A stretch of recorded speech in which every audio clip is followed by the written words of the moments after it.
बिस्मिल्लाहिर्रहमानिर्रहीम अस्सलाम वालेकुम स्टूडेंट्स। आज की इस वीडियो में हम डिस्कस करने जा रहे हैं 11th class physics chapter number 4 work and energy. और बच्चों आज का जो हमारा टॉपिक है वो है work done bye a variable force. बच्चों इससे पहले हम डिटेल के साथ डिस्कस कर चुके हैं वर्क को, एक एक पॉइंट उसका हमने डिस्कस किया था। इसके अलावा हम ये सीख चुके हैं work done bye a constant force. ये दोनों कंसेप्ट जो है वो यहाँ पर इस्तेमाल होंगे। तो अगर आपको ये आते हैं वेल एंड गुड, अगर इसमें कुछ कन्फ्यूजन है तो मैं सजेस्ट करूंगा कि पहले आप उनको देख लें इसी चैप्टर की प्लेलिस्ट में, उसके बाद फिर आप इस टॉपिक पर आ जाएं। ओके, तो अब हम बढ़ते हैं जी अपने टॉपिक की तरफ। जैसा कि पहले हमने देखा था work done bye a constant force, वहां हमने ये सीखा था कि एक पॉइंट ए से दूसरा पॉइंट बी तक हम एक बॉडी को मूव कराते हुए लेके जा रहे हैं। वो कुछ डिस्टेंस कवर करती है डी, और उसके ऊपर एक फोर्स थी और वो फोर्स एक जैसी रही, ना उसने डायरेक्शन चेंज की ना ही उसने मैग्नीट्यूड चेंज किया। तो हम कहते थे ये कांस्टेंट फोर्स है। और इस कांस्टेंट फोर्स के साथ जो वर्क किया था वो था work done bye constant force. अब यहां इसका ऑपोजिट है। यहां एक पॉइंट से दूसरे पॉइंट तक हम बॉडी को लेके जाएंगे, कुछ डिस्टेंस डी वो बॉडी कवर करेगी, लेकिन इस डिस्टेंस के दौरान उसके ऊपर जो फोर्स एक्ट हो रही थी वो फोर्स एक जैसी नहीं है, वो फोर्स आपकी वेरी कर रही है। जो लफ्ज़ वेरिएबल है इसका मतलब होता है काबिल तब्दील, यानी जिसके अंदर तब्दीली आ सके, चेंज हो जो चीज़, ठीक है, उसे वेरिएबल बोलते हैं। तो एक पॉइंट से दूसरे पॉइंट तक एक बॉडी कुछ डिस्टेंस कवर करती है। अगर उसके ऊपर जो फोर्स है वो अपना मैग्नीट्यूड चेंज कर ले या अपनी डायरेक्शन चेंज कर ले या दोनों मैग्नीट्यूड और डायरेक्शन चेंज करे, तो ये वेरिएबल फोर्स कहलाएगी। और इस वेरिएबल फोर्स के अंडर जो वर्क होगा उसे कहेंगे work done bye a variable force. बच्चों यहां पर आपको दो मेथड से मैं ये कैलकुलेट करना सिखाऊंगा। नंबर एक है हमारे पास इंटरवल मेथड, नंबर टू है ग्राफिकल मेथड। इंटरवल मेथड तो तकरीबन तमाम स्टूडेंट्स कर लेते हैं, लेकिन ग्राफिकल मेथड में आके स्टूडेंट्स थोड़ा सा कंफ्यूज हो जाते हैं। और उसकी स्पेशली डेरिवेशन क्योंकि बुक में भी प्रॉपर तरीके से नहीं लिखी हुई, जस्ट एक ग्राफ बनाया हुआ है। तो अगर हमें ये टॉपिक में आ जाता है, कहीं क्वेश्चन बन के आ जाता है कि आप work done bye a variable force find करें बाय ग्राफिकल मेथड, तो वहाँ स्टूडेंट परेशान हो जाते हैं कि सिवाय ग्राफ बनाने के अब हमारे पास कुछ मटेरियल नहीं होता। तो आपको डिटेल के साथ मैं आपको ये भी सिखाऊंगा ताकि आपको किसी किस्म की कोई कन्फ्यूजन ना रहे। तो चलिए सबसे पहले हम इसकी डेफिनेशन पर देख लेते हैं, हम इसको कैसे लिखेंगे। जैसे कि मैंने अभी आपको बताया सेम टू सेम वही चीज़ आपने लिखनी है। If a force does not remain constant through a distance D, मैंने कहा था कि एक बॉडी कुछ फासला कवर करती है डी, और उसके ऊपर जो फोर्स एक्ट हो रही थी वो फोर्स एक जैसी नहीं है, वो फोर्स चेंज हो रही है। चेंज तीन तरीकों से बताया था, चाहे वो डायरेक्शन चेंज करे, चाहे वो मैग्नीट्यूड चेंज करे, या फिर दोनों की मतलब चेंजिंग आ सकती है, फोर्स में भी, उसके मैग्नीट्यूड में भी और उसकी डायरेक्शन में भी। ठीक है, तो ऐसी फोर्स को हम वेरिएबल फोर्स कहते हैं। ठीक है, then it is called variable force and the work done by it is called work done by variable force. और ये वेरिएबल फोर्स जो वर्क कर रही है उस वर्क को हम कहेंगे work done bye a variable force. Okay, अब हम यहां पर इसकी एग्जाम्पल्स की बात करते हैं कि रियल लाइफ में कहां इसकी एग्जाम्पल पाई जाती है जहां पे work done bye a variable force है। ठीक है, तो जो दो एग्जाम्पल है हमारे पास बहुत ही सिंपल सी। एक ये है कि एक रॉकेट जिसको हम अपवर्ड मूव करा रहे हैं, ऐसे अपवर्ड डायरेक्शन में, ये मैंने अर्थ बनाई है और साथ में ये रॉकेट अपवर्ड मूव कर रहा है। आपने लॉ ऑफ ग्रेविटेशन में पढ़ा था कि दो मैसेज के दरमियान जब फासला बढ़ता है तो फासला बढ़ने से उसके ऊपर जो फोर्स है वो कम होती जाती है। ठीक है, तो यहाँ पे रॉकेट जब अर्थ की इस सरफेस से ऊपर की तरफ मूव कर रहा है तो according to law of gravitation mass of the rocket जो है वो दूर जा रहा है अर्थ से। तो जैसे जैसे ये अवे मूव करेगा फ्रॉम द अर्थ वैसे वैसे इसका फासला बढ़ता जाएगा, और फासला बढ़ने से इसके ऊपर जो फोर्स अप्लाई हो रही है वो फोर्स कम होती जाएगी। आपने लॉ ऑफ ग्रेविटेशन का फार्मूला पढ़ा था, ये फार्मूला यहाँ पे आप देख सकते हैं कि force is inversely related to the square of distance. ये डिस्टेंस क्या है? इन दोनों मैसेज के सेंटर्स के दरमियान फासला। एक मैस ऑफ अर्थ है, दूसरा मैस ऑफ दिस ऑब्जेक्ट, या जिसको हम कह रहे हैं कि ये हमने थ्रो किया है, एक मिसाइल है। ठीक है, रॉकेट है, तो ये ऊपर की तरफ मूव कर रहा है। तो अंडरस्टूड सी बात है, ये कुछ फासला तय कर रहा है, इस पॉइंट से इस पॉइंट तक इसने कुछ फासला तय किया, और इसके ऊपर जो फोर्स थी वो वेरिएबल फोर्स थी। जैसे जैसे ये अवे मूव करता जा रहा है, इसके ऊपर फोर्स, ग्रेविटेशनल फोर्स कम होती जा रही है। ये कुछ फासला तय कर रहा है और उस फासले के दौरान इसके ऊपर अप्लाई होने वाली जो फोर्स है वो एक जैसी नहीं रहती, वो अपना मैग्नीट्यूड चेंज कर रही है, तो हम कहेंगे ये work done bye a variable force है। ओके, उसके बाद एक और एग्जांपल हम देखते हैं। यहाँ पे mass attach to spring simple harmonic motion 10th class physics का पहले चैप्टर का पहला टॉपिक आपने पढ़ा था।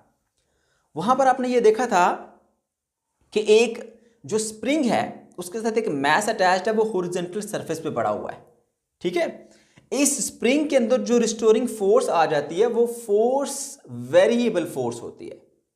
ठीक है, और जब ये स्प्रिंग को हम यहां से खींचने के बाद रिलीज करते हैं, ये इस पॉइंट से लेकर इस पॉइंट तक आता है, इस पॉइंट से इस पॉइंट तक आने के दौरान इसके ऊपर जो फोर्स अप्लाई हो रही है, जो रिस्टोरिंग फोर्स है, वो अपना मैग्नीट्यूड चेंज करती है। कैसे चेंज करती है? हमने ये तो पढ़ा था ना कि restoring force is directly proportional to x. X क्या था? Displacement from the mean position. अब जरा गौर से सुनना, इससे क्या बात पता चलती है? ये है मीन पोजीशन। ये मैस मीन पोजीशन से जितना दूर होगा, जितना अवे होगा, उतनी ज्यादा उसमें रिस्टोरिंग फोर्स होगी। जैसे जैसे ये मैस इसके करीब आता जाएगा, इसका मीन पोजीशन से फासला कम होता जाएगा।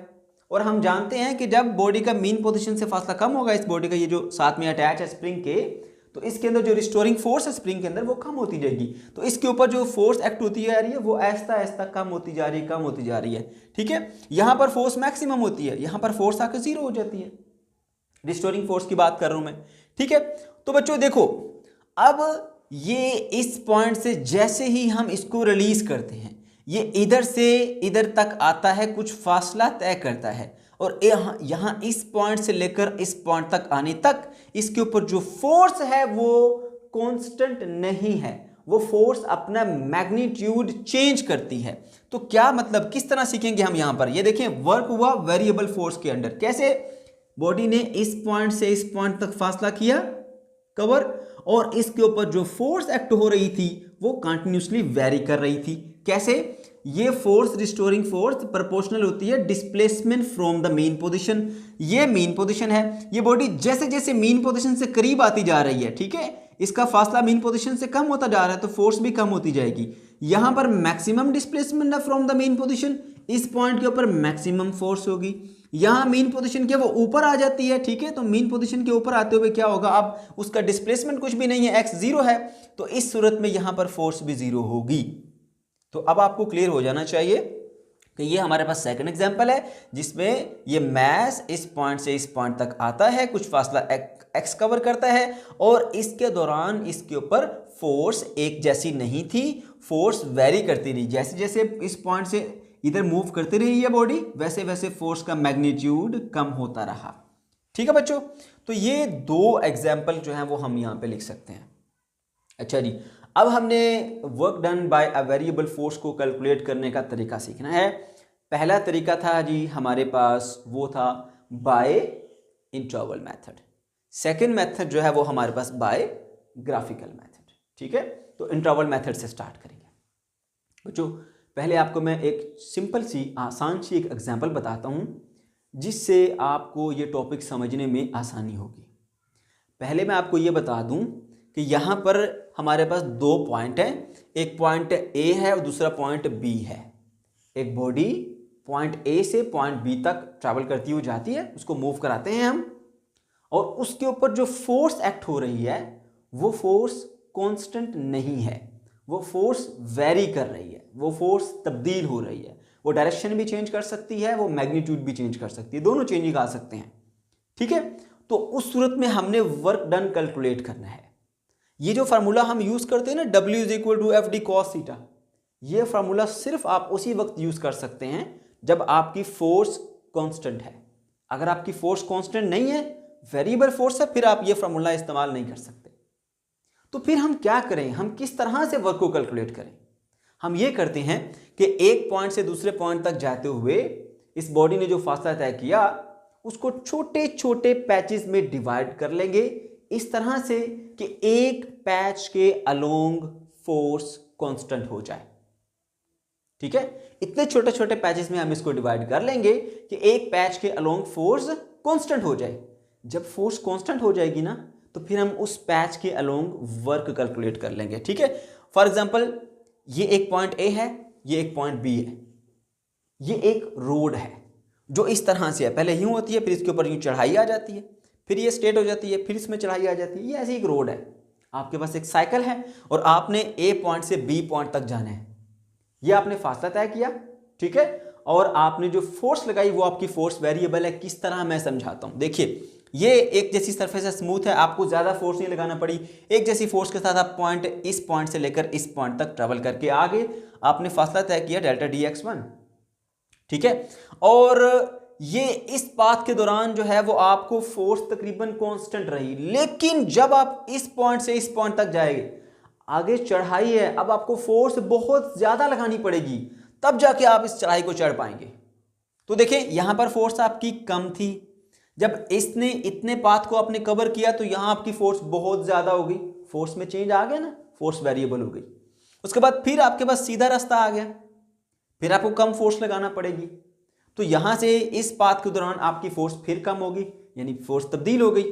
फिर आगे जो है इस तरह का हमारे पास चढ़ाई वाला रास्ता आ गया, फिर आपको फोर्स ज्यादा लगाना पड़ेगी। इस तरह से ये पॉइंट ए से बी तक जाते हुए आपने कुछ फासला तो तय किया, लेकिन इस फासले के दौरान जो आपके पास फोर्स थी, ये जो फोर्स आपने अप्लाई की थी, वो एक जैसी नहीं है, वेरिएबल फोर्स है। तो इस वेरिएबल फोर्स के थ्रू वर्क फिर हम कैसे कैलकुलेट करते हैं, हम इस सारे पार्ट्स को ना छोटे छोटे पैचेस में डिवाइड कर लेते हैं। इस तरह से छोटे पैचेस में डिवाइड करेंगे कि एक पैच के अलोंग जो फोर्स है वो कांस्टेंट रहे। अब ये देखिए जी, ये सारा पाथ है डी कह लें आप उसको, उसका एक टुकड़ा ये है जिसको मैंने डेल्टा डी वन कहा, ठीक है। इसके दौरान फोर्स तकरीबन एक जैसी रही, कांस्टेंट फोर्स रही, सिर्फ इतनी। उसके बाद इस पॉइंट के बाद फोर्स बढ़ी है, इससे पहले नहीं बढ़ी, इससे पहले एक जैसी थी। तो हमने इस सारे पाथ को छोटे छोटे पैचेस में डिवाइड किया। पहला पाथ डेल्टा डी वन, इस पाथ के दरमियान जो फोर्स है वो एक जैसी रही। अब मैंने बताया था कि ये जो वर्क का फार्मूला है ये आप उस वक्त लगाते हैं जब आपकी फोर्स कांस्टेंट होती है।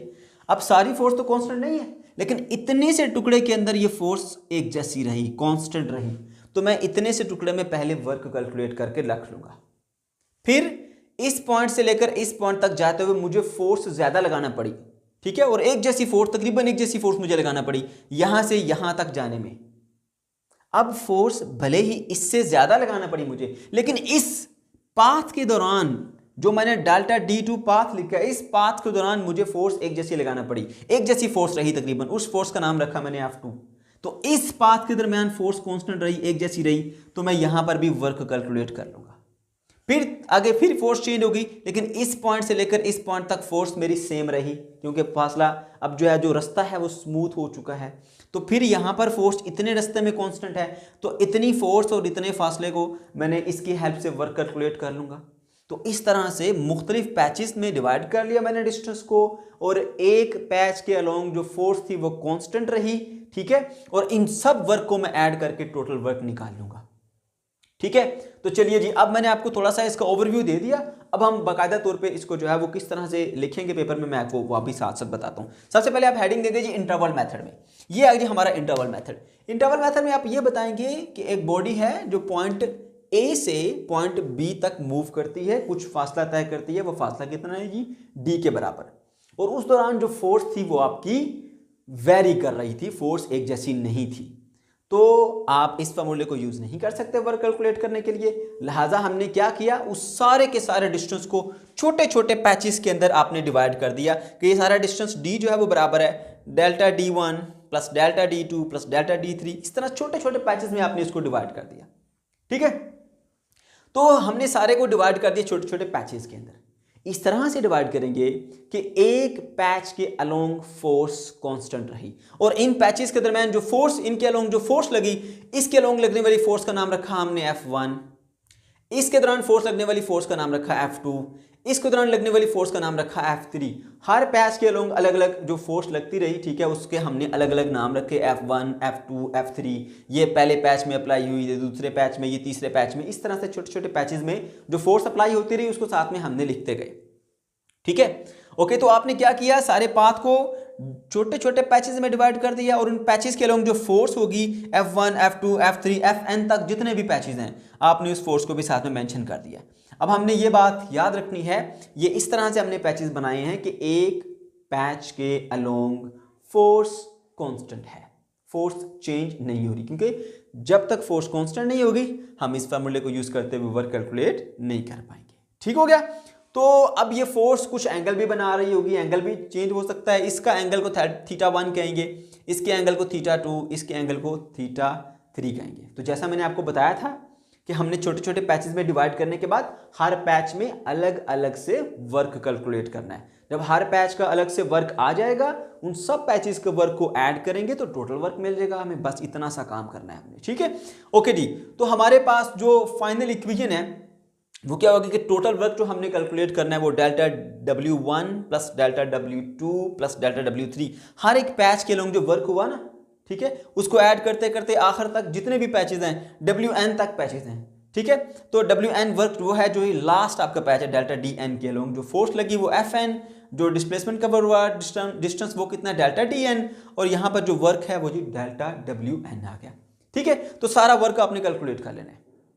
ओके, अब आपको पता है कि अगर फोर्स और डिस्प्लेसमेंट एक ही डायरेक्शन में ना हो, पैरेलल ना हो, फोर्स एक एंगल बना रही हो डिस्प्लेसमेंट के साथ, तो फिर उस सूरत में वर्क कैसे कैलकुलेट करते हैं? W is equals to FD cos theta. ठीक है, ये फॉर्मूला हम कब यूज करते हैं? जब फोर्स कंप्लीटली पैरेलल ना हो डिस्प्लेसमेंट की डायरेक्शन में, वो कुछ एंगल बना रही हो थीटा, तो फिर हम ये यूज करते हैं relation W is equal to FD cos theta. अगर फोर्स डिस्प्लेसमेंट पैरेलल होते हैं तो फिर हम सिंपली FD यूज करते हैं, राइट। ओके, तो यहां पर जो है वो फोर्स कुछ एंगल बना रही है θ1, θ2, θ3, इसलिए हर पैच के लोग जो वर्क निकालेंगे वो कैसे निकालेंगे? सबसे पहले आप पहले पैच का वर्क निकालेंगे, डेल्टा W1 वर्क किसके बराबर होता है? FD cos theta. यहां पर फोर्स क्या है? F1, तो लिखेंगे F1, और कितना डिस्टेंस कवर किया? डेल्टा D1, तो लिखेंगे डेल्टा D1, और cos ऑफ थीटा इस फॉर्मूले के मुताबिक। ठीक है, force, distance and cos theta. Theta क्या है? θ1, तो इसी तरह से आपके पास आया F1 delta D1 cos θ1। Secondly, second patch का वर्क को W2 से डिनोट करेंगे, वो क्या होगा?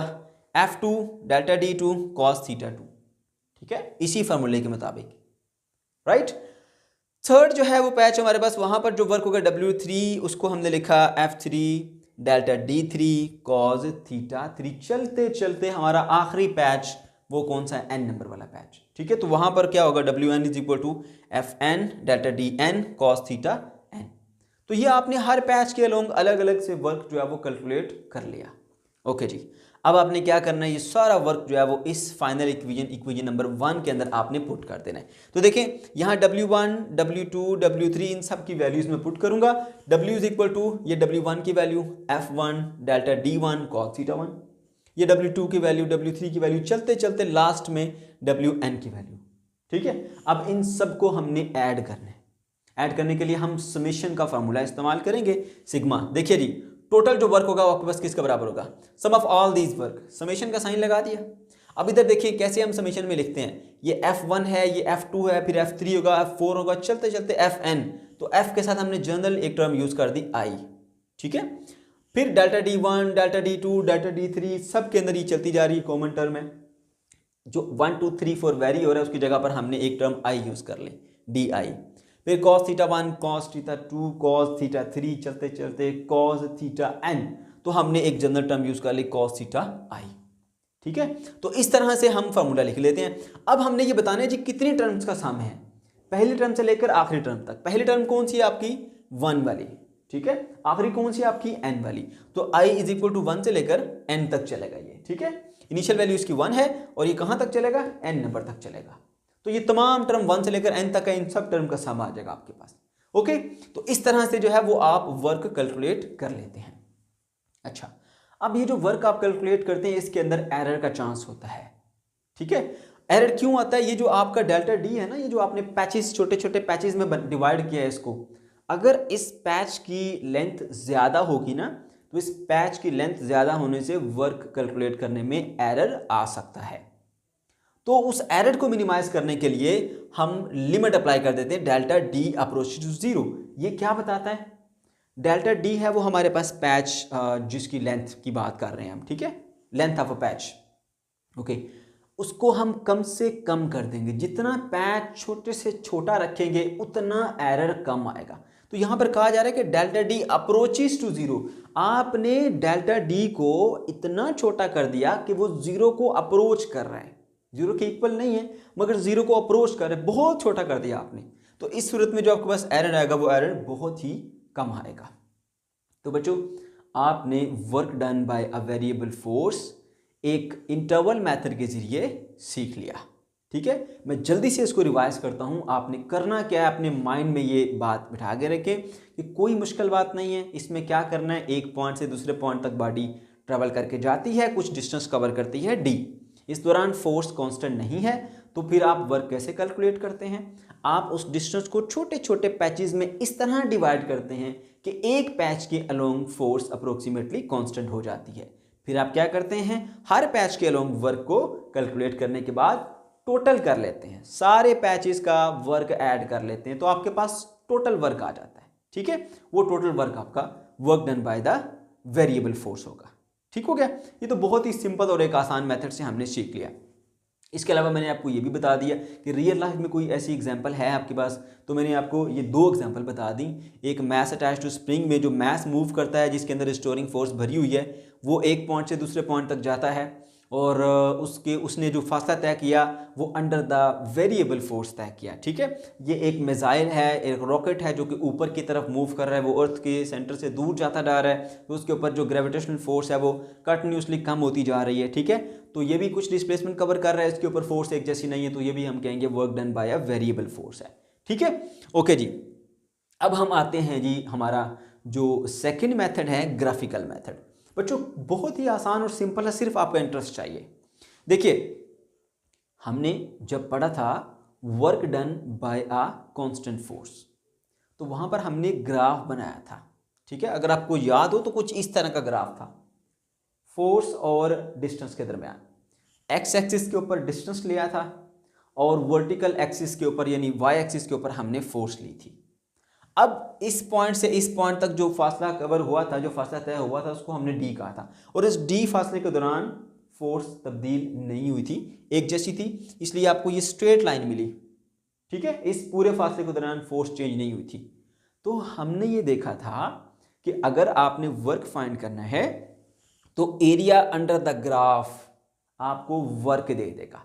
अब जरा देखिए, ये एक बॉक्स बना हुआ है, रेक्टेंगल समझ लें या आप उसको आप स्क्वायर समझ लें, ठीक है। तो इसका एरिया कैसे मिलेगा, ये वाली साइड और ये वाली साइड दोनों मल्टीप्लाई करेंगे, यानी एफ को डी से मल्टीप्लाई करेंगे तो इसका एरिया मिलेगा, और वही तो वर्क है। तो आपको यहां क्या सीखना है, आपको ये सीखना है कि जो एफ डी ग्राफ है ना, फोर्स और डिस्टेंस के दरमियान graph, area under the graph represent करता है वर्क को। ये बात अपने माइंड में बिठा लो। Area under the FD graph के अंदर जो एरिया है ना, वो एरिया क्या करता है, रिप्रेजेंट करता है जी वर्क को, राइट। तो अब आपने इस पॉइंट को माइंड में रखना है, मैं यहां पर इस्तेमाल करूंगा इसको। ओके जी, अब हम बढ़ते हैं कि हम ग्राफिकली किस तरह से वर्क को कैलकुलेट करेंगे। तो क्योंकि आपको मैंने बता दिया कि एफ डी ग्राफ जो है उसके अंडर जो एरिया आता है वो वर्क के बराबर होता है। तो फोर्स और डिस्टेंस के दरमियान आप सबसे पहले ग्राफ लेंगे, ठीक है।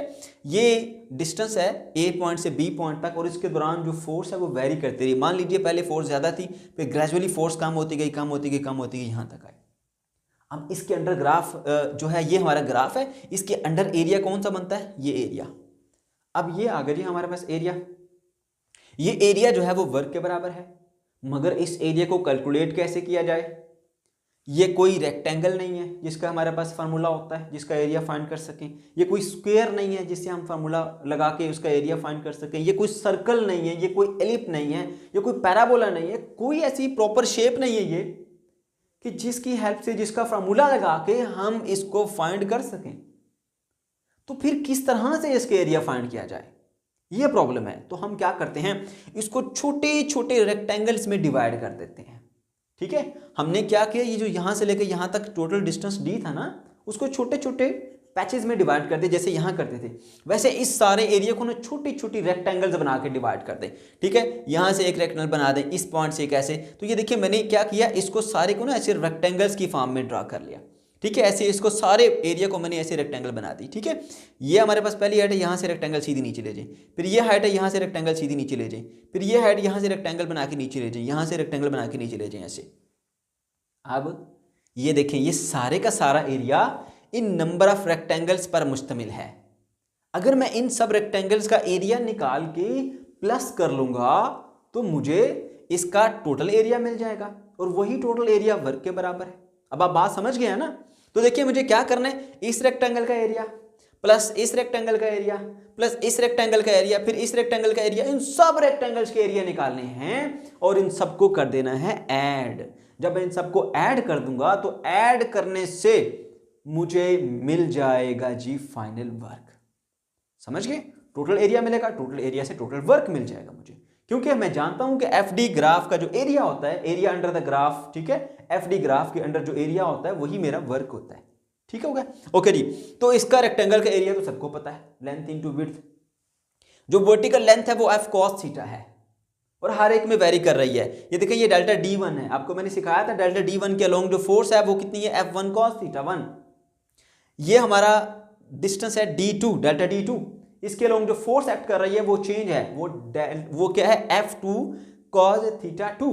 ये जो थर्ड है हमारा डेल्टा D3, इसके अलोंग जो फोर्स एक्ट हो रही है वो और है, वो क्या है, F1 cos theta F3 cos theta 3।